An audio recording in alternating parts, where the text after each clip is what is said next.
Hello বন্ধুরা, যারা আমার এই ভিডিওটি দেখছেন দেশে এবং দেশের বাইরে সকলকে জানাই আসসালামু আলাইকুম।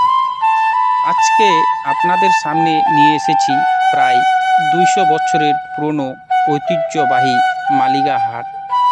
এই মালিগা হাটটি উত্তর দিনাজপুর জেলার চোপড়া ব্লকের লক্ষ্মীপুর থেকে প্রায় 5 কিলোমিটার উত্তরে অবস্থিত।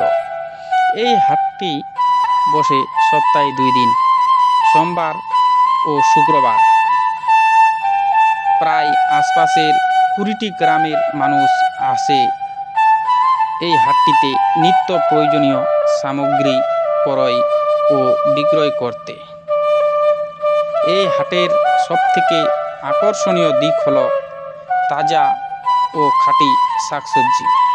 এখানে সরাসরি কৃষকদের কাছ থেকে টাটকা সবজি ও স্থানীয় পুকুরের মাছ পাওয়া যায়।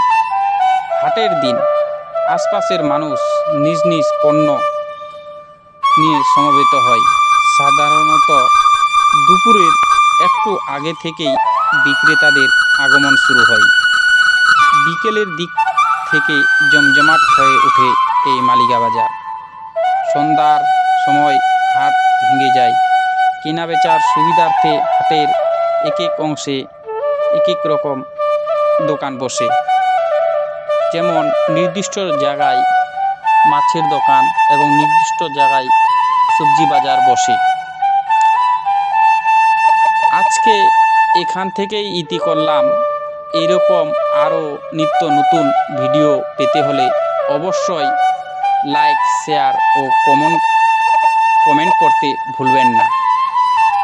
ধন্যবাদ সকলকে।